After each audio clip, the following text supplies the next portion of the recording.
Prefeitura de Campinas realiza o terceiro mutirão de limpeza em 4 bairros entre hoje e amanhã. Espaço Cultural Casa do Pavão em Campinas conta com programação especial de férias para toda a família. Exposição em Campinas reúne projetos icônicos do arquiteto campineiro Fábio Penteado.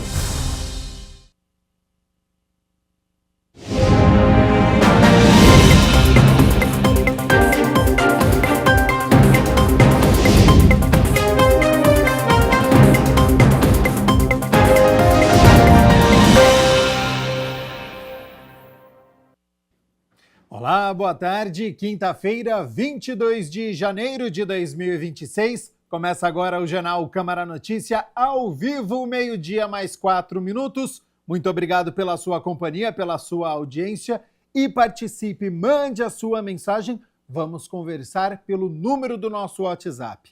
19 é o nosso DDD. Para você que é de Campinas e região, já sabe, né? Pode ir direto, o número já aparece aqui embaixo da sua tela. É o 978293776, ou você tem a opção de enviar o seu elogio, uma crítica construtiva, o que você quer assistir aqui no nosso telejornal, apontando a câmera do seu celular para o QR Code. Hoje e amanhã acontece um mutirão de limpeza em praças, canteiros de ruas, avenidas nos bairros Jardim Santa Genebra, Vila Vicente Cury, Vila Costa e Silva, Alto Taquaral. A repórter Cassiane Alves acompanhou o trabalho desta manhã e traz agora as informações. Seja bem-vinda e boa tarde, Cassi. Boa tarde para você, para todo mundo que nos acompanha. O trabalho já começou por aqui, viu? A movimentação está intensa. Nós estamos aqui no Jardim Santa Genebra, um dos pontos que acontece esse mutirão de limpeza da Prefeitura de Campinas, né, por meio da Secretaria de Serviços Públicos. Gabriel, o foco dessa ação é a roçagem das praças, dos canteiros centrais, das ruas e das avenidas. Esta é a terceira edição deste ano. Acontece hoje e amanhã esse trabalho, né, esse mutirão. Mais de 300 trabalhadores da pasta, da administração, junto também com os reeducandos, né, eles estão fazendo parte aqui desse trabalho, desse mutirão. Esse trabalho acontece em pelo menos 4 bairros. Aqui onde nós estamos, né, no Santa Genebra, Vila Costa e Silva, Vila Vicente Cury e também Alto do Taquaral. E nesta edição, Gabriel, né, o diferencial que os moradores eles podem descartar itens, né, que já não tem mais serventia, como por exemplo madeiras, pneus, eletrodomésticos, tudo isso, né, que tem nas residências que eles precisam descartar, eles podem deixar em frente das residências, porque haverá o trabalho do catatreco, né? Pelo menos 12 caminhões aí catatreco farão essa vistoria, né? Vão passar pelas ruas fazendo esse recolhimento. Então, essa é a oportunidade desses moradores, né, desses 4 bairros, dessas localidades, então, descartarem esses itens, né, que não tem mais serventia. Então, como eu disse, mais de 300 trabalhadores, junto, né, em parceria aqui com os reeducandos, né, do programa de parceria com a Secretaria de Administração Penitenciária. Então, relembrando, pelo menos 4 bairros terão esse serviço aqui de limpeza, de roçagem das praças, ruas e avenidas. Santa Genebra, Vila Costa e Silva, Vila Vicente Cury e Alto do Taquaral. Lembrando também que Campinas, né, dispõe aí de todos os serviços, né, para descarte adequado aí desses materiais, como o domiciliar de lixo, né, coleta domiciliar de lixo, coleta seletiva, tem o catatreco e também 16 ecopontos e também a usina recicladora de materiais, Gabriel. Então, lembrando, os moradores que precisam fazer esse descarte, pelo menos 4 bairros, esse é um dos pontos, já começou esse trabalho aqui, durante todo o dia, né, eles vão continuar trabalhando aqui nessa limpeza, na roçagem, hoje e amanhã.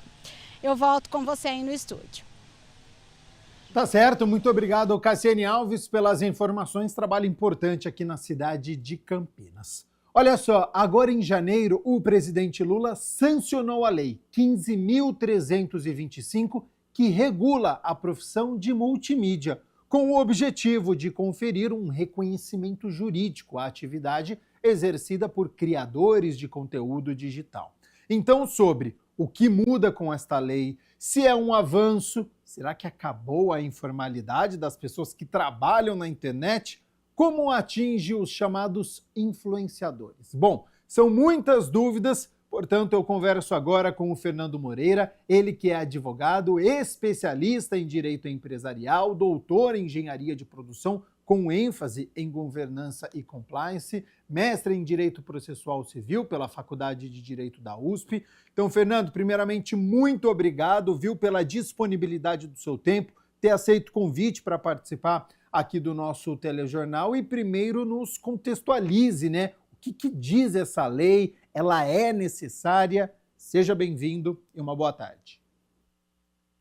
Muito obrigado, Gabriel. Boa tarde. É um prazer vir aqui conversar sobre esse tema tão polêmico, né? Que, de uma certa forma, pegou muita gente de surpresa aí, né? Porque ainda temos diversos projetos de lei trabalhando aí deveres, principalmente deveres e responsabilidades dos criadores de conteúdo. Praticamente nenhum trabalhando direitos, hein? E esse já é um ponto de muita atenção, porque os criadores de conteúdo ainda se encontram numa zona muito cinzenta de proteção, né? Uma baixa transparência algorítmica, muitas vezes as plataformas excluem as contas desses criadores de conteúdo que têm contratos a serem cumpridos e não conseguem cumprir os seus contratos por uma decisão unilateral e muitas vezes sem direito de defesa tomada ali pela plataforma. Então, temos aí uma necessidade de uma proteção muito grande desses criadores de conteúdo, em relação a direitos, em relação a piso salarial, em relação à questão da regulamentação da permuta. Temos muitos temas necessários de serem trabalhados, que os projetos de lei que estão aí tramitando, temos ainda 4 principais lá tramitando, não abordam. Dentro dos projetos de lei, o que a gente tem muito são deveres. E aí, nesse começo de ano, um desses projetos de lei virou de fato lei, né? A lei, como você bem mencionou aí, a 15.325, agora, do dia 6 de janeiro de 2026, que veio com um outro tom. Na verdade, embora tivesse mirado nos criadores de conteúdo, acabou acertando muita gente. Mirou ali nos criadores de conteúdo, principalmente por uma questão tributária, porque essa lei ela vem muito para trazer ali uma facilitação de tributação. Mas o que significa isso? Vai facilitar. Se você tiver regular dentro da lei, você vai pagar menos tributo. Mas no cenário atual, isso tudo é muito nebuloso. Se paga tributo, mas não se paga do jeito que a lei está colocando. Porque do jeito que a lei está colocando, o sujeito ele não vai ter muita possibilidade de ceder imagem, vai ser tributado como serviço. Então, de uma certa forma, a lei vem ali também com uma aparente finalidade arrecadatória. Mas nisso, por que eu digo que ela mirou nos criadores de conteúdo e acertou muita gente? Porque ela não trouxe uma regulamentação específica para criadores de conteúdo. Ela trouxe, como você muito bem disse, para a profissão de multimídia. E me permita, mesmo que rapidamente, fazer aqui a leitura desse artigo 2º, que define essa profissão de multimídia, para deixar muito clara a abrangência dessa lei, né? Temos aqui, artigo 2º. Para os efeitos desta lei, multimídia é a designação do profissional multifuncional de nível superior ou técnico, ou seja, já excluiu da sua abrangência grande parte dos criadores de conteúdo. Aquele criador de conteúdo que não tem estudo formal, ele já está fora dessa lei. E aí continua. No médio não entraria, portanto. Se for o técnico, sim. Se for o ensino ali, que ele fez algum ensino médio técnico, poderia entrar. Mas desde que com o objeto da lei. Desde que fosse de criação de conteúdo multimídia. Então você já vai limitar muita gente. Eu fiz um ensino técnico de outra área. Não pode.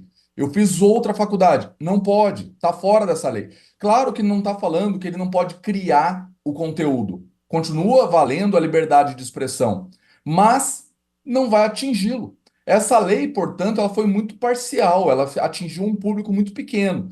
E aí, me permita continuar aqui só para trazer mais um ponto relevante. Ela continua apta a exercer atividades em áreas de criação, produção, captação, edição, planejamento, gestão, organização, programação, publicação, disseminação, distribuição de conteúdos de som, imagens, animações, vídeos e textos nos diferentes tipos de mídia eletrônicos e digitais de comunicação e entretenimento.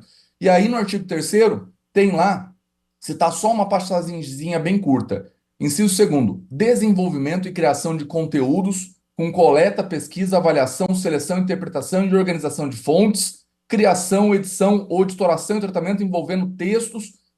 Quem que está aqui dentro, Gabriel? A sua profissão.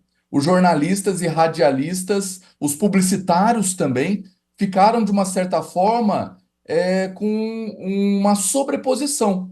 Vem essa lei e aborda também temas que têm profissões que já têm a própria regulamentação. Então, nós temos agora uma lei que não atinge todos os criadores de conteúdo, pelo contrário, exclui muita gente e ainda causa uma confusão muito grande ao trazer aqui uma regulamentação que abrange profissões que já são consolidadas, como os jornalistas, os radialistas e os publicitários. Então, essa lei ela veio com essa finalidade, olha, vamos facilitar a contratação, vamos facilitar o compliance tributário, né, o compliance fiscal, aqui a conformidade com a legislação tributária, mas acabou fazendo de uma forma que traz muito mais uma parcialidade do que propriamente uma solução. Então, é uma lei que está sendo muito criticada, né? A própria Federação aí dos Jornalistas estão criticando, os criadores de conteúdo estão preocupados aí em relação a essa questão da exigência de nível superior técnico. Eles não precisam ficar preocupados em relação a isso, porque eles vão continuar podendo criar conteúdo. Surgiu aí, de uma certa forma, um boato, falando, não, agora quem não tem curso superior, quem não tem curso técnico, não pode mais criar conteúdo. Não, isso não existe. Pode continuar criando, mas não será abrangido por essa lei. Então, é uma lei que trouxe aí, na verdade, na minha visão, e com base até no que nós temos visto de críticas, ela trouxe muito mais uma confusão do que uma solução. Ô, Fernando, eu falei na minha abertura, né, sobre a informalidade, porque a gente sabe, né, que muitas pessoas que trabalham produzindo conteúdo para a internet, né, eles são autônomos, eles fazem o trabalho dele ali, se eles forem tirar férias, não recebem, não tem isso. A partir do momento que existe essa regulação, eles saem da informalidade, isso acontece na prática ou não? Vai acontecer em relação aos profissionais que têm o curso superior ou então técnico dentro desse escopo da lei, dentro dessa abrangência da profissão multimídia, porque vai facilitar a contratação dessas pessoas, vai facilitar o sujeito virar para uma empresa e falar, olha, eu exerço uma profissão que de fato existe. Então ele pode pedir ali o vínculo de emprego, até mesmo, e exigir os seus direitos com base nessa profissão de multimídia. Agora, será que ele não poderia exigir com base na própria prestação de serviço que ele já realiza? Poderia também. Poderia, embora sem uma classificação específica de profissão de multimídia, já tínhamos regulamentações do Ministério do Trabalho, já tínhamos o CNAE, para o criador de conteúdo. Então já tínhamos determinados enquadramentos, não por lei, mas por normas infralegais, que permitiam a caracterização desse trabalho de criação de conteúdo, desse trabalho multimídia, desse trabalho exercido ali dentro desse escopo da lei. Então, por um lado, facilita principalmente para os departamentos de recursos humanos nessa contratação, nessa questão de enquadramento legal, mas não muda muita coisa se formos analisar que, havendo prestação de serviço, não importa se é A, B ou C. Havendo a prestação de serviço, tem um dever ali da empresa de remunerar o serviço nas condições em que ele está sendo prestado. Se é pessoa jurídica, remunerar de acordo com o contrato firmado. Se é uma relação de emprego, remunerar de acordo com a CLT, com os devidos direitos, com o 13º, com férias, independentemente de enquadramento. Senão, poderíamos começar a criar profissões que não existem e simplesmente falar, não vou seguir a CLT porque essa profissão não existe. Não existe essa possibilidade. Ô, Fernando, pelo que eu entendi da sua fala, a principal mudança que vai acontecer com essa lei que já está em vigor é que vai haver uma tributação para todo tipo de publicidade que se faça nas redes e que antes isso não era alvo de impostos. Provavelmente o governo não sabia como tributar. Então as pessoas faziam a publicidade, combinava lá com as empresas e isso não era taxado. E com essa regulamentação vai acabar se cobrando, então, um imposto, tem uma receita sobre isso por conta dessa regulamentação? O que acabou acontecendo foi deixar um pouquinho mais, de fato, nesse ponto tributário, facilitou, né? Facilitou a arrecadação. Porque as agências, as empresas, quando contratam um influenciador, podem pagá-lo por meio de pessoa física ou de pessoa jurídica. Geralmente, por uma segurança empresarial, essas empresas exigem um CNPJ. Exigem ali que haja a prestação por pessoa jurídica e não por pessoa física. Se houver a contratação por pessoa física, a empresa se responsabiliza pelo recolhimento. E a pessoa física, ali que está prestando serviço, vai ter que pagar mais, porque vai pagar o imposto de renda na pessoa física, que é mais alto. Então, é uma situação delicada que muitas pessoas não desejam isso, né? Prestar o serviço na pessoa física. E aí, o que faziam? Constituíam pessoas jurídicas para prestação de serviço.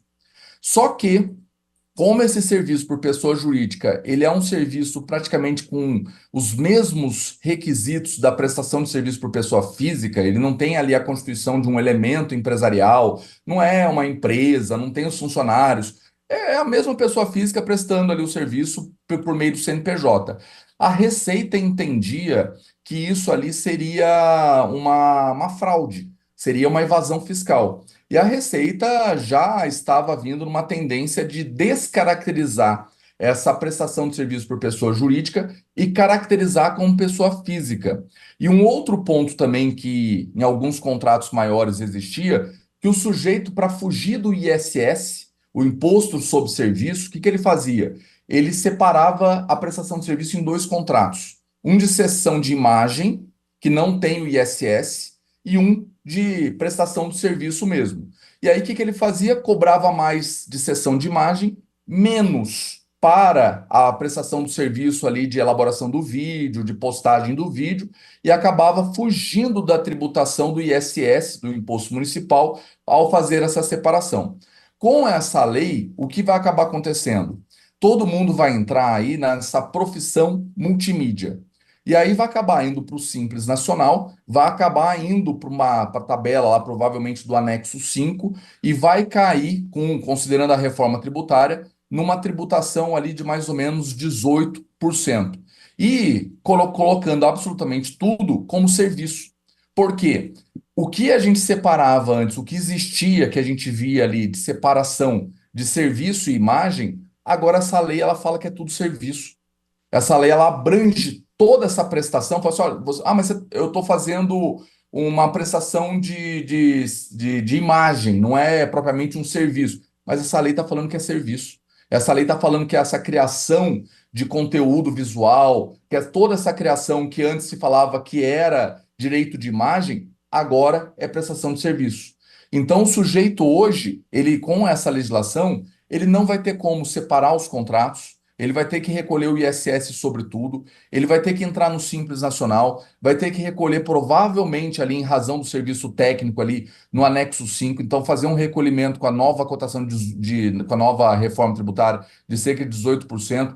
Então é algo complicado.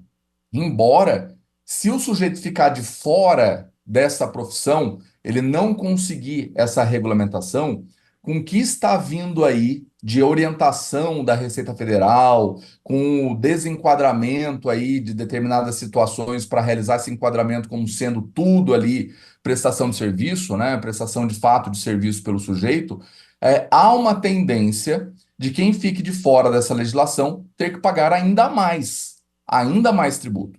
E aí vem a crítica. Se o sujeito fica de fora, então, ele tem que pagar mais. como é que fica esses criadores de conteúdo que não têm curso superior, que não têm curso técnico? Que geralmente são pessoas até mesmo com menores condições financeiras para a realização desses cursos. Esse sujeito vai ter que pagar uma tributação ainda maior. Então, essa lei aí, de uma certa forma, gerou uma grande confusão. Ela facilitou para alguns, ela vai piorar para outros, ela está resolvendo um pouquinho do limbo jurídico que existia nessa questão de tributação, mas criando essa grande segregação entre quem tem o currículo e quem não tem o currículo. E aí pode ser que fique inviável, então, para muitas pessoas, por isso que quem já digitou aí, né, em site de busca, tem algumas reportagens falando que até alguns influenciadores podem desaparecer, podem parar com os seus canais, porque pode ser que fique inviável por conta dessa tributação. Fernando, eu já estou com o meu tempo encerrado, mas eu quero fazer só mais um questionamento a você, porque a gente sabe que a internet ela tem muitos problemas em relação a conteúdo, a limites éticos, a responsabilização, se é a plataforma, se é quem postou, se é quem editou, se é quem participou do vídeo. Essa lei, ela enquadra, ela resolve essas questões ou não? Essa lei, ela vai trazer aí uma possibilidade de compartilhamento de responsabilidade.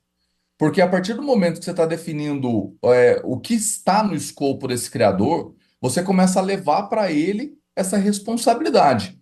Mas, de fato, ainda não temos aí uma abrangência simples, assim, de simplesmente falar, não, ele é solidário. Há uma responsabilidade solidária para esse criador de conteúdo. Não, mas ele já está assumindo a responsabilidade por todo esse escopo extremamente abrangente que a lei trouxe.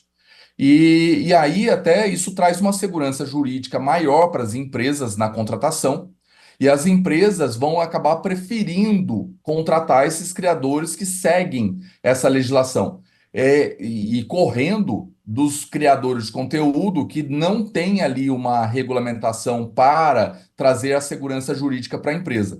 E aí, nesse sentido, eu volto para sua fala, inclusive, Gabriel. Muitos criadores de conteúdo vão desaparecer, porque as empresas simplesmente não vão querer mais contratá-los, porque essa lei vai trazer a segurança jurídica ao contratar um profissional de curso superior, técnico, para a realização do seu conteúdo dentro desse escopo. Acaba dando uma segurança maior para as empresas contratantes na questão tributária, acaba dando uma segurança maior no que tange a responsabilidade. Então, quem não tiver curso superior, quem não tiver o curso técnico, vai acabar sendo aí cortado desse mercado de criação de conteúdo, embora possa continuar, em razão da liberdade de expressão, criando conteúdo. Fernando Moreira, advogado, muito obrigado pela aula que você deu aqui para a gente hoje. Tenho certeza que o nosso telespectador sai muito bem informado em relação a este assunto. Já faço um novo convite para o senhor retornar ao nosso telejornal para falar sobre esse, mas também sobre outros assuntos, e fica aberto às suas considerações finais. Muito obrigado, Gabriel, e queria ter trazido mais informações seguras e não tantas dúvidas, porque de fato essa lei trouxe muito mais confusão do que certezas. Infelizmente, é o cenário que teremos que lidar aí, pelo menos nos próximos meses, até que de fato haja uma regulamentação, até que de fato haja aí o questionamento judicial que muitas associações já estão falando que realizarão.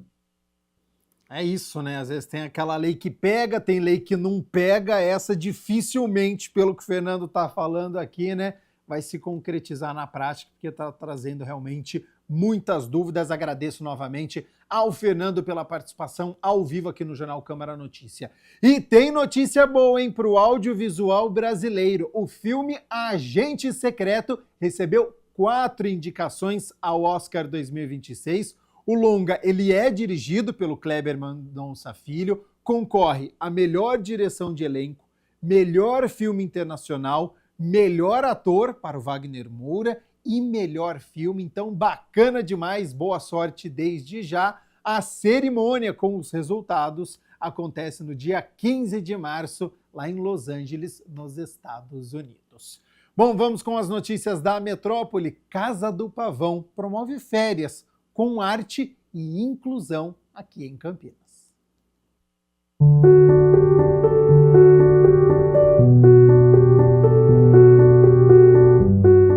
Se você está em busca de uma programação diferente, vibrante e acessível para estas férias, o destino certo é o Espaço Cultural Casa do Pavão, localizado na região sul de Campinas. A Casa do Pavão, como é mais conhecida, está com as portas abertas para transformar o período de descanso em uma jornada de criatividade e descobertas. A casa convida o público para uma programação especial que prova que a imaginação não tem idade e nem fronteiras. Desde 2014, a instituição atua como um pulmão cultural na periferia. Como é uma organização sem fins lucrativos mantidas por voluntários e parcerias, o clima é de acolhimento e colaboração. O que se vê por lá não é apenas entretenimento, mas sim uma oportunidade real de colocar a mão na massa. A nossa programação de férias, nós procuramos, de maneira geral, realizar atividades mais lúdicas, que diferem bastante do cotidiano do que as crianças, jovens e adultos já fazem diariamente. Então, nessas atividades de férias, nós procuramos assim estar mais perto das pessoas, fazer com que elas desenvolvam aquilo que elas já têm de latente, que todos já têm, que é a arte, né? Porque todo mundo já tem a arte na sua gênese, digamos assim. E nós procuramos oferecer atividades todos os anos nesse sentido, que eles para empoderar, para ver que eles são capazes. Nós aqui não pensamos em protocolos, que tem que ser assim, é bem tranquilo, de maneira bem suave, de maneira bem criativa, que cada um pode participar dessas atividades. Para este mês de janeiro, a programação convida o público a sair da rotina com 2 iniciativas voltadas para toda a família. A oficina de bijuterias no dia 23 de janeiro, a partir das 2 horas da tarde, e no dia 31, no mesmo horário, acontece a Tarde Brincante, fechando o ciclo de férias com muita diversão. A próxima atividade nossa é a oficina de bijuteria. Como que funciona? As crianças e até os adultos mesmo, eles gostam muito dessas bijuterias, dessas pulseiras coloridas e tudo mais. E nós temos aqui já os kits já pronto para eles virem e continuar a desenvolver essa atividade. Então, na sexta-feira que vem será a oficina de bijuteria no mesmo horário para todas as pessoas também. Para todas as pessoas, que é um momento muito rico e de integração, como vocês podem ver, todo mundo senta, conversa, e nós fazemos questão e que seja sempre em torno de uma mesa, onde um olha para o outro, um vai vendo a criatividade do outro e desenvolvendo. Isso é muito rico, não tem preço. Tarde Brincante, na verdade, a nossa proposta é oferecer atividades lúdicas. Atividades lúdicas essas que nós tivemos e que a gente não esquece enquanto criança. Então eles vêm nessa Tarde Brincante para pular corda, brincar de amarelinha, jogar dominó, tem a nossa biblioteca, eles podem sentar. Alguns querem que conte história, nós pegamos os livros, contamos histórias. Depois, sempre no final de cada atividade, isso é importante, acho que a gente fazer, nós sentamos em roda para conversar o que eles acharam das atividades. E muitas vezes dessas atividades que eles tiveram, surgem outras ideias para a gente. É a participação deles que para a gente é muito importante também. Sempre estou aqui. Por quê? Casa aqui, eu gosto da Casa do Pavão, ela ajuda pessoas. É muito divertido e legal, eu gosto muito de vir aqui. Vale a pena vir fazer as atividades, é muito legal, é divertido. Acredito que as pessoas ficam muito assim, isoladas. Porque uma coisa é você está na escola ou aposentado que alguém frequenta. Nas férias, elas têm que procurar alguma coisa para fazer. Bom, dá para ver que eu sou aposentada, eu já atuo mais firmemente e isso preenche minha vida. A cada dia que eu venho participando das atividades, ajudando na atividade das crianças ou dos adultos, isso preenche o meu afetivo. Então isso me deixa alegre. Então é isso que me faz viver aqui na Casa do Pavão. É a segunda casa minha agora. E para quem ficou interessado nas atividades, a Casa do Pavão fica localizada na rua Ana Teles Moreira, número 192, no Jardim Samambaia. Todos podem participar. Todas as atividades de férias são gratuitas e sempre no mesmo horário, das 14 horas às 16h30. E todos podem participar. Crianças, jovens, adultos, vovôs, vovós, de 0 a 80, a 100, até todos podem participar.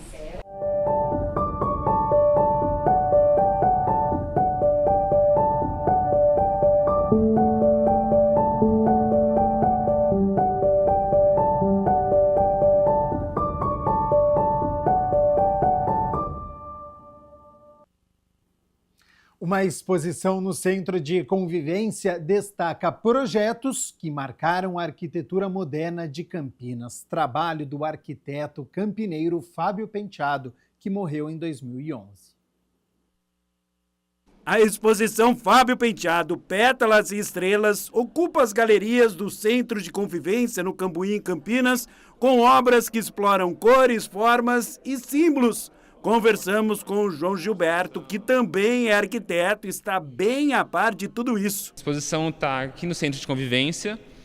Ela é aberta de quarta a sábado. De quarta a sexta é das 2 às 6 horas da tarde.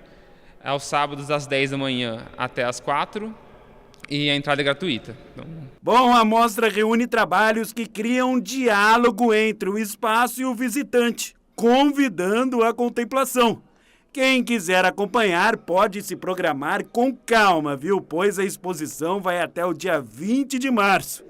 Quem for ao local vai ver muita coisa bacana. Encontrar parte do acervo do arquiteto Fábio Penteado e muito sobre discussão de arquitetura, que se dava aos meados, a final do século XX, e que dos temas abordados pelo Fábio, que não só era sobre a estrutura de arquitetura em si, mas sim sobre a sociedade, como a arquitetura poderia influenciar as mudanças na sociedade. Pois é, a exposição é uma viagem que tem tudo a ver com os pensamentos do arquiteto Fábio Penteado, reconhecido principalmente por desenvolver projetos inspirados na natureza.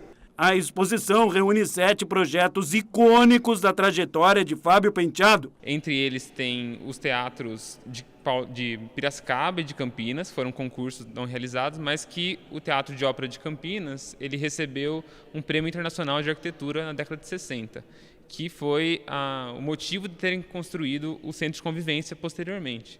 Além desse, tem o Clube Harmonia e o Hospital Santa Casa de São Paulo, que hoje em dia é o Fórum Criminal de São Paulo, da Barra Funda. Tem um condomínio em Campinas, um projeto quase inédito, que não tem é um projeto que não foi realizado, mas que tem traços muito interessantes de como pensar a arquitetura. E esses projetos, na segunda sala, que é essa que a gente está, conversa com a linguagem do Fábio, que é explicada em temáticas, né? Ao todo, mais de 220 itens integram a mostra, incluindo plantas, maquetes, obras originais, objetos pessoais e documentos restaurados. Os itens são distribuídos entre temas, né? Então, como ele pensava a questão da habitação, como pensava a questão orgânica, né? A arquitetura relacionada ao meio ambiente, à multidão. E a própria questão artística, né? Como a arquitetura é relacionada com as artes. Então, era uma questão muito presente na obra do Fábio. Além disso, a relação institucional, que ele foi um arquiteto que representou o Brasil na União Internacional dos Arquitetos, ele fez parte, foi presidente do IAB, o Instituto de Arquitetura do Brasil, e dentre esses itens tem também arquivos pessoais dele, como cartas pessoais, quadros pintados por ele, documentos, livros. Então a gente consegue entender de onde surgiu o pensamento de arquitetura e de onde que a gente está sendo a exposição, que é numa própria obra, que é o Centro de Convivência.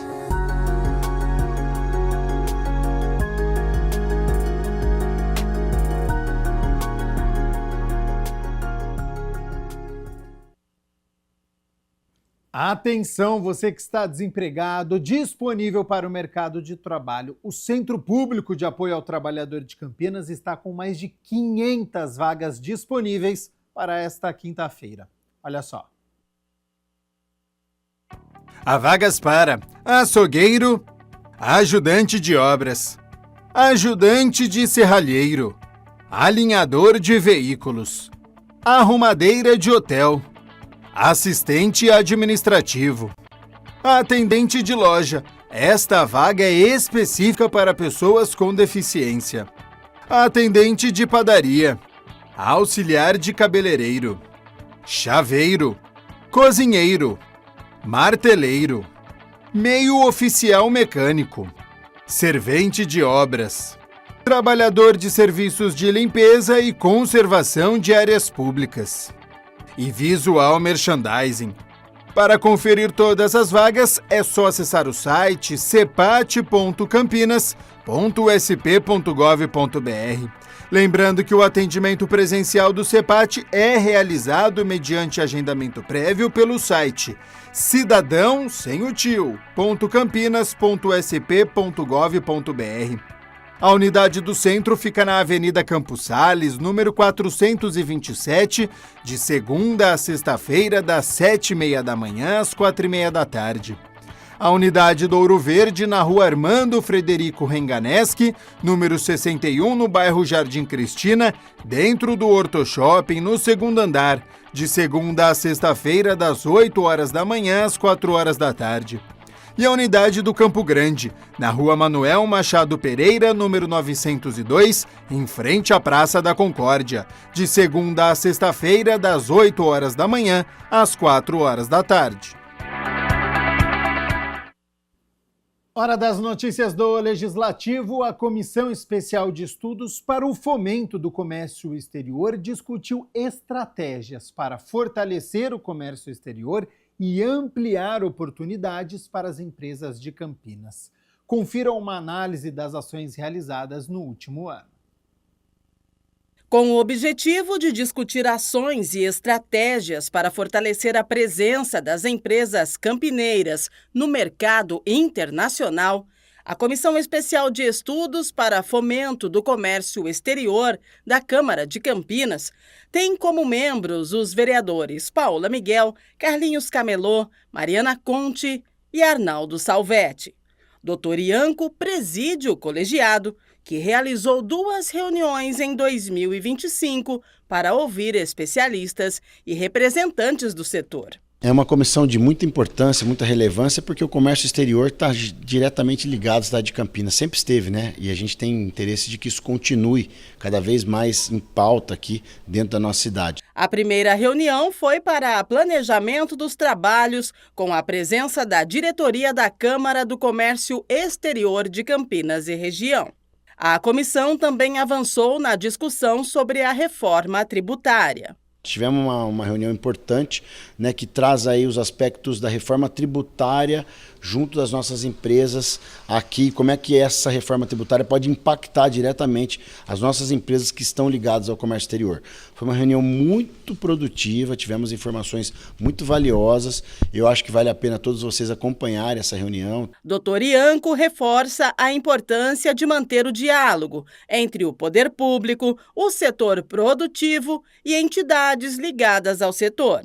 Em 2026, a comissão segue com o objetivo de ampliar oportunidades, gerar emprego e fortalecer a economia de Campinas. Iremos ainda, ao longo do ano seguinte, prospectar muitos assuntos importantes para esse tipo de assunto, que é realmente o comércio exterior aqui na nossa região. A expectativa é muito boa, de novo, pela tradição da cidade, frente ao comércio exterior. Nós sabemos que Campinas tem o aeroporto de maior capacidade, né, de transporte para as encomendas aí que advêm do exterior para cá e daqui para lá. Então o aeroporto de Viracopos é o maior aeroporto de cargas aqui da região, não só da região do estado de São Paulo, mas do Brasil todo. Então é muito importante que Campinas realmente se vanguardize mesmo desse tipo de responsabilidade, que é fomentar e estimular o comércio exterior para cada vez mais gerar renda e melhorar a condição econômica do nosso município e região. Hora de conferir o trabalho realizado pela Comissão de Estudos dos Resíduos Sólidos. A Comissão Especial de Estudos, criada para avaliar e debater a gestão e o gerenciamento de resíduos sólidos na cidade de Campinas, é de autoria do vereador Wagner Romão, que analisou o trabalho realizado em 2025. A questão dos resíduos sólidos em Campinas é premente, é fundamental que a gente olhe para isso. Campinas hoje recicla menos de 2% dos resíduos que ela poderia reciclar, né? Então Campinas está muito atrasada nessa questão. A gente vê, mesmo essas caçambas verdes que a gente vê pela rua, né? Lixo orgânico misturado com lixo que pode ser reciclado, né? A gente vê um problema sério na questão da construção civil também. Há muito resíduo da construção civil que poderia ir para a reciclagem, que poderia se diminuir, inclusive, a utilização desse resíduo. Ele pode ser reutilizado em asfalto, em pavimentação. Infelizmente, a Prefeitura de Campinas não consegue dar conta disso, né? Nós pagamos milhões, cerca de quase 100 milhões de reais anuais para que um aterro em Paulínia faça a gestão do nosso resíduo, né? Um absurdo que Campinas não olhe para isso. O vereador ainda citou a questão das cooperativas dos catadores, que, na visão do parlamentar, precisam ser mais bem remuneradas. Nós fizemos visitas às cooperativas, a gente trouxe, sobretudo as mulheres, né, que são coordenadoras dessas cooperativas de catadoras e catadores de material reciclável. Fomos em loco, fizemos já visitas a 3 cooperativas, vamos fazer mais visitas em 2026. E acho que tem uma outra questão importante, que é a questão dos ecopontos. Campinas hoje tem 16 apenas ecopontos em vigor, enfim, trabalhando. Há necessidade da gente conectar mais as cooperativas de catadores a esses ecopontos, né? Campinas deveria ter pelo menos 60 ecopontos, né, em vigência, em plenas atividades. Então a comissão ela está olhando para um problema grave na cidade, um problema ambiental grave. Qualquer córrego hoje na cidade virou depósito de lixo, né, depósito de resíduos sólidos, especialmente de construção civil. E a gente precisa atuar na fiscalização e precisa atuar na implementação de uma outra política de resíduo sólido para a cidade. Falar sobre esporte agora, porque a Ponte Preta segue no fundo do poço. Ontem recebeu o São Bernardo e, em pleno Moisés Lucarelli, saiu com a 4ª derrota em 4 jogos. Começou o jogo e o São Bernardo fez logo de cara 1-0. Pedro Vitor foi lançado na direita e, livre de marcação, cruzou para Romison, que também apareceu livre na pequena área. 1-0 Bernô, fácil. A Ponte Preta respondeu neste cruzamento de Bruno Lopes, mas Luquinha pegou fraco e Vitor Pernambuco não alcançou. Aos 17 minutos, Cristiano deu passe açucarado para Bruno Lopes, que cara a cara não desperdiçou. Tudo igual 1-1, só que não. O atacante pontepretano estava avançado, impedido não vale, então segue 1-0. Cristiano cobrou falta no meio do gol, onde estava Alex Alves. Segundo tempo sonolento, de poucas emoções. Somente aos 42 minutos, Echaporã saiu cara a cara com o Diogo Silva e não passou pelo paredão pontepretano. Nos acréscimos, Nicolas chutou prensado. No rebote, Júlio acertou a trave e Bruno Lopes não achou a bola. Que chance! Então ficou nisso. No Moisés Lucarelli, Ponte Preta 0, São Bernardo 1.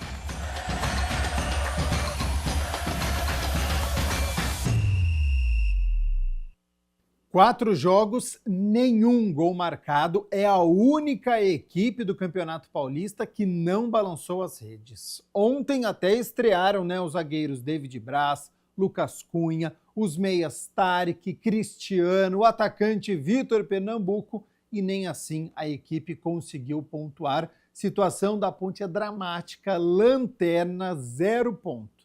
Restam apenas 4 jogos. Destes tem pela frente derby contra o Guarani no Brinco de Ouro, Portuguesa fora de casa e o São Paulo aqui no Majestoso. Só um milagre salva a Ponte do rebaixamento, que volta a campo neste sábado, portanto depois de amanhã, 5 horas da tarde, contra o Noroeste, aqui em Campinas, no Moisés Lucarelli. E hoje, 9h30 da noite, é a vez do Guarani entrar em campo contra o Veloclube. Você vê o confronto aí na sua tela. Acontece na cidade de Rio Claro. Situação do Bugre também não está fácil. 2 pontos em 3 jogos. Ainda não venceu. Está próximo da zona de rebaixamento. Então precisa pontuar logo mais. O técnico Matheus Costa pode repetir a formação que empatou com o Santos no Brinco de Ouro na última rodada. Então, um provável Guarani tem Kaique França no gol, o Rafael Rodrigues, Maurício Antônio, Jonathan Costa e o Emerson Barbosa, William Farias no meio-campo, ao lado de Natan Melo e Isaac, e na frente Guilherme Parede, Mirandinha e Maranhão. Com isso, o Luca, que retorna de suspensão, pode ficar como opção no banco de reservas. Claro que amanhã a gente conta a história desta partida. Bom, 12h mais 49 minutos, olha só. Recentemente o ator Henri Castelli sofreu uma convulsão durante um programa de televisão. Este episódio chamou a atenção.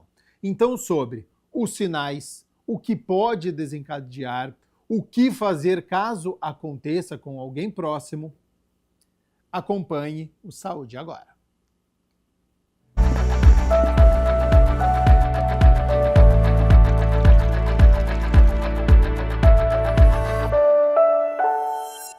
Olá, está no ar mais uma edição do Saúde Agora. O tema desse episódio é sobre convulsão. Recentemente, o ator Henri Castelli teve uma crise convulsiva durante a participação em um reality show, o que acende um alerta para essa condição. Como identificar, quais são os sinais? Por isso, convidamos a doutora Letícia Pereira de Brito Sampaio, ela que é neurofisiologista clínica e epileptologista. Ela já está conectada aqui conosco. Olá, doutora Letícia, muito obrigada pela sua participação, seja muito bem-vinda. Obrigada, muito obrigada pelo convite. Bom, Letícia, para a gente iniciar então, queria que a doutora explicasse para a gente o que de fato é a convulsão e quando, né, que ela surge, o porquê que ela surge. Bom, então o que é uma convulsão, né? Uma convulsão é uma descarga anormal do cérebro que acontece no nosso sistema nervoso central, no cérebro. O cérebro da gente funciona mais ou menos como uma rede elétrica de transmissão entre os neurônios, né? E de vez em quando, essa rede ela pode dar um curto-circuito, tá? Então, é uma atividade elétrica anormal que acontece no sistema nervoso central. E aí o paciente pode ter manifestação como parada comportamental, alterações de movimentos musculares, né? Ele perde a consciência e no caso que aconteceu, ele teve uma crise que a gente chama uma crise tônico-clônica generalizada ou uma convulsão. Então, é uma descarga normal do cérebro que tem diferentes causas, né? Mas eu acho que uma coisa que é muito importante, que chamou muita atenção da gente nesse episódio, que eu acho que as pessoas têm que saber o que fazer na hora que acontece essa convulsão. Acho que isso é muito importante. É uma coisa de primeiros socorros que, assim, a gente, até em 2026, a gente vê que tem gente que não sabe, que nunca viu, que fica com medo. E você precisa acolher a pessoa que está tendo uma convulsão, né? Então, o que você precisa fazer? Primeiro, você precisa colocar a pessoa de lado para que ela não aspire, por acaso, se ela tiver um vômito, né? Proteger, tirar de perto dela as coisas que podem machucar, por exemplo, porque ela vai estar se batendo, ela pode bater a cabeça numa quina, por exemplo, para ela não machucar, não conter a pessoa, não segurar, porque ela está tendo uma movimentação muscular. Então, você pode até trazer, assim, algum prejuízo para ela, você tentando conter os movimentos, né? Uma coisa que ainda tem com convulsão hoje em dia, que as pessoas, não chega perto, porque a salivação, né? As pessoas falam a baba contamina, não existe isso. Aquilo é uma salivação, né? Que a pessoa não está conseguindo engolir a saliva, então isso não vai contaminar ninguém. Não segura a língua, ninguém precisa segurar a língua, porque a língua não enrola, isso é um mito, né? Então, o que você tem que fazer é proteger, a pessoa ficar calmo, né? Não adianta gritar que a pessoa não vai estar te escutando. Quando você grita, você está apavorando mais as pessoas que estão por perto, né? Então, assim, fica calmo e é muito importante olhar para o relógio para saber quanto tempo esse evento está durando, essa convulsão está durando, sabe? E aí, depois disso, a pessoa às vezes fica confusa, às vezes ela fica sonolenta, você tem que ficar do lado dessa pessoa até ela recuperar. Porque aí você vai saber, por exemplo, você já te perguntar para a pessoa depois, é a primeira vez que você tem esse evento? Você já tinha isso antes? A pessoa pode ter uma epilepsia, então ela já fala, não, já tive esses eventos antes, é diferente. Diferente quando tem uma pessoa que tem a primeira vez, né? E aí você precisa investigar a causa. E a causa podem ser, a gente tem muitas causas para a convulsão, tá? Tem aquelas convulsões que a gente chama de sintomática aguda, por exemplo, que acontece se a pessoa tem uma hipoglicemia, ela pode ter uma convulsão, uso de álcool e uso de drogas pode levar a uma convulsão, né? Um distúrbio metabólico, uma desidratação pode levar a uma convulsão. Então, essas são as causas que a gente fala sintomáticas. E tem as epilepsias, que daí a gente tem que investigar dentro da causa das epilepsias. Um traumatismo craniano pode levar a uma convulsão. Acho que eu falei muito. Não, perfeitamente, né? A doutora está aqui justamente para isso, para trazer, né, o que é mito e o que é verdade e também alertar a população sobre isso, porque, bem como a doutora explicou, é muito importante que quem está ao redor perceba, né, essa condição e saiba como ajudar no momento certo, né? E fazendo exatamente o que a doutora explicou naquele momento, porque muita gente acaba ficando nervoso também diante dessa situação, né? É uma situação também que a doutora falou sobre a questão de prestar atenção aí nos sinais, né? E essa diferença da epilepsia e também da convulsão. É possível, né? Eu sei que você também atende, né, público assim infantil. Então, assim, é possível já ter o quadro infantil no nascimento, ter esse quadro de epilepsia? Qual que é essa diferença? Bom, eu sou neurologista infantil, então eu atendo principalmente crianças, tá? Mas as epilepsias acontecem ao longo da vida toda, tá?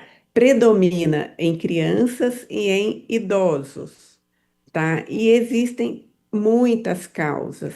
Então, por exemplo, tem as causas genéticas, que a criança nasce com uma alteração genética que vai levar a começar a ter crise epilética, né, e desenvolver a epilepsia. Geralmente essas causas genéticas são as doenças raras, tá? Agora, por exemplo, se a criança tem uma encefalopatia hipoxisquêmica logo que ela nasce, o que é isso? A falta de oxigenação cerebral. Isso pode levar a uma sequela e depois, mais tarde, ela vinha a ter crise epilética, tá? Então, existem diferentes tipos de crise epilética. Convulsão, que a gente chama, é essa que a pessoa se bate toda, sabe? E perde a consciência, que é uma crise tônico-clônica generalizada. E tem essa atividade muscular junto. Tem outras crises, por exemplo, tem uma crise que a gente chama de ausência, que eu estou aqui falando com você, de repente eu paro 10, 15 segundos e volto a falar de novo continuo fazendo o que eu estava fazendo. E isso acontece principalmente em criança, acontece às vezes várias vezes ao dia, e às vezes a criança fica, essa criança é mais desligada, ela fica brisando, e às vezes é uma crise de ausência, né? Então, esse é um tipo. Tem outro tipo que a pessoa tem uma parada comportamental, começa a ter um movimento com a boca, um movimento mastigatório, um movimento com a mão, né? Então, essa é uma crise focal. Esses são diferentes tipos de crise. E essa que tem essa contração muscular mais intensa é o que a gente chama de convulsão, tá? E aí tem as causas que, igual você perguntou, que acontecem mais em bebê, tem aquelas que acontecem mais no pré-escolar, tem aquelas mais frequentes do escolar, do adolescente e da vida adulta. Então, isso pode se desenvolver durante toda a vida. E qual é o primeiro passo, né, para investigar uma crise? O que esse paciente ele precisa fazer? Os familiares que estão ao redor, que já presenciaram aí essa condição anteriormente. Qual é a primeira situação, o primeiro sinal de alerta, Letícia? Bom, a partir do momento que a pessoa teve, né, uma convulsão ou uma crise epilética, geralmente a maioria das crises duram em torno de 30 segundos a 2 minutos, tá? E a maioria passa sozinha, a pessoa fica bem depois. A gente pede para olhar no relógio porque chegou com 5 minutos, é a hora que você tem que chamar o SAMU, você tem que chamar a emergência, porque quanto mais a crise se prolonga além de 5 minutos, que aí a gente começa a chamar de estado de mal epilético, é quando a chance dela parar sozinha por ela mesma diminui. Então, talvez essa pessoa vai precisar de uma medicação na veia ou por via nasal ou por outras vias para parar essa crise, para que essa crise não evolua e continue esse estado de mal epilético, tá? Então, o tempo é uma coisa importante. Passou de 5 minutos, a gente lembrar que tempo é cérebro também, né? Então, chamar o SAMU se essa crise está se prolongando. E aí, depois a pessoa vai voltar e aí você vai ter que investigar. Né? Por exemplo, se ela está tendo febre, pode ser no caso de uma meningite, de uma infecção do sistema nervoso central. Né? Então, tem que procurar um atendimento para que seja investigado. E aí vai ser muito importante a história do paciente, desde o nascimento até quando aconteceu o evento, tá? Para que a gente possa direcionar a investigação. A maioria dos pacientes vai precisar de investigar com o eletroencefalograma e com uma neuroimagem, por exemplo, uma ressonância de crânio. E a partir desse momento, né, de acordo com esse mapeamento, né, que é feito aí com o paciente, aí sim tem um tratamento, né, doutora? Sim, aí você vai começar o tratamento. Se for, por exemplo, uma crise que a gente chama sintomática aguda, de uma hipoglicemia, de uma desidratação, né? Às vezes você trata durante pouco tempo, que aí você tem que corrigir esses fatores, né? Uma epilepsia que você vai tratar de forma contínua e mais crônica com os fármacos anticrises, tá? Em crianças, tem algumas até que a gente geralmente tem a primeira crise, a gente espera a segunda para começar o tratamento, isso depende muito de cada caso. Perfeito. E no caso dessa demora, né, o tempo ele é crucial, né, nesse momento, quando a pessoa ela está tendo essa convulsão. Qual é a sequela, né, que fica? Fica uma sequela se demorar muito? Como que funciona o organismo, né, diante aí dessa demora no atendimento, por exemplo? Não, essas crises que passam rapidamente, de 2 minutos, né, e acontecem esporadicamente, é muito difícil isso deixar uma sequela, tá? A sequela vem se essa pessoa prolonga essa crise mais que 5 minutos, né? Ela não parou sozinha, né? E aí você vai colocar medicação, e se não parar com medicação, aí ela entra em uma crise atrás da outra, que é o estado de mal epilético, que aí a gente tem que identificar a causa desse estado de mal, né? E tratar, porque aí traz outras consequências também, né, no organismo, consequências cardiológicas, e aí já entra num outro processo.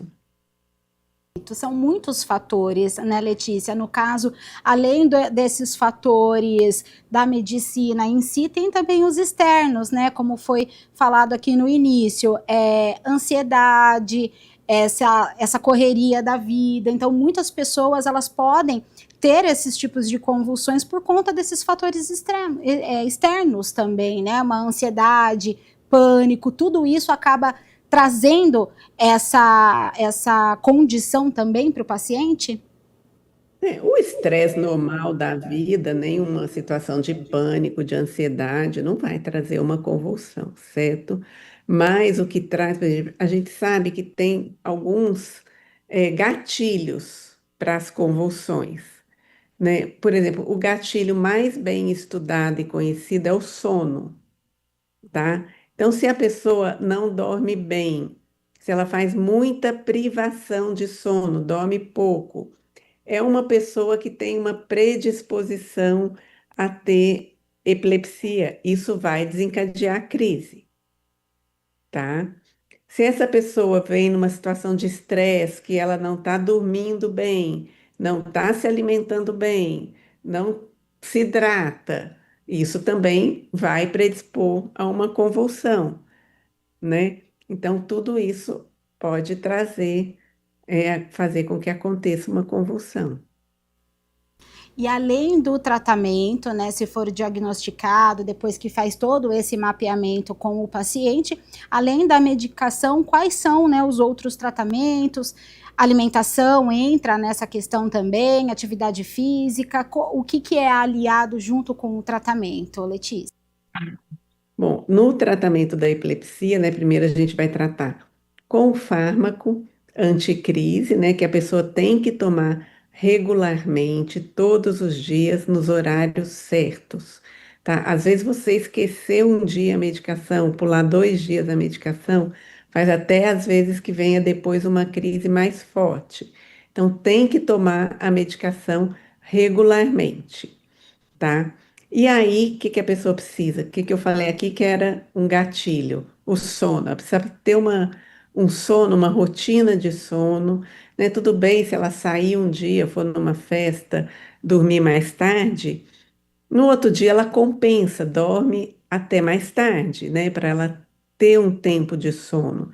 Então é importante ter um sono regrado, é importante se alimentar bem, é importante fazer exercício físico, né? Tudo isso que traz bem-estar para a pessoa, fazer uma yoga, isso ajuda no controle das convulsões. Além disso, não ignorar os sinais, né? Prestar atenção aí, ficar atento, né, ao organismo, qualquer sinal de alerta, né? Buscar um profissional, né, Letícia? Isso. Qualquer evento que você ache, né, estranho, porque, por exemplo, às vezes tem gente que tem somente uma sensação de mal-estar, que a gente fala epigástrica, né? Que às vezes depois pode evoluir com uma convulsão. Então, às vezes, alguma coisa diferente do que você está habituado, você sente, e aí você procura ajuda. Perfeita, muito obrigada pela sua participação. Quero agradecer, então, por compartilhar todo o seu conhecimento aqui com a gente. Muito obrigada, viu, doutora Letícia? Muito obrigada, e obrigada porque eu acho que é muito importante a divulgação disso tudo para as pessoas saberem o que fazer na hora da convulsão, né? Então, isso é importante que todo mundo saiba, ninguém apavore, tudo bem, você pode apavorar, porque não é um evento que é fácil, mas assim, saiba como agir, né? Saiba como agir naquele momento para que você possa ajudar a pessoa. Perfeitamente, foi esclarecido, né? O primeiro ponto aí, o primeiro passo é saber o que fazer nessas condições. Muito obrigada pela sua participação. O Saúde agora fica por aqui. Espero que você tenha gostado. Continue assistindo a programação da TV Câmara Campinas e te espero na próxima edição. Até mais.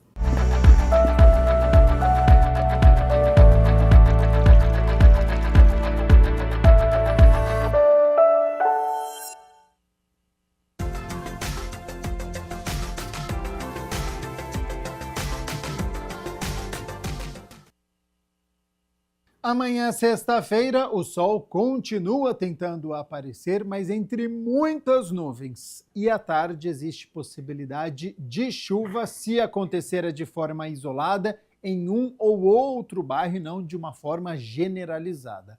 A temperatura começa a subir. Olha só, já está aqui na minha tela. Então, para amanhã, mínima de 19 e máxima de 28 graus aqui na cidade de Campinas.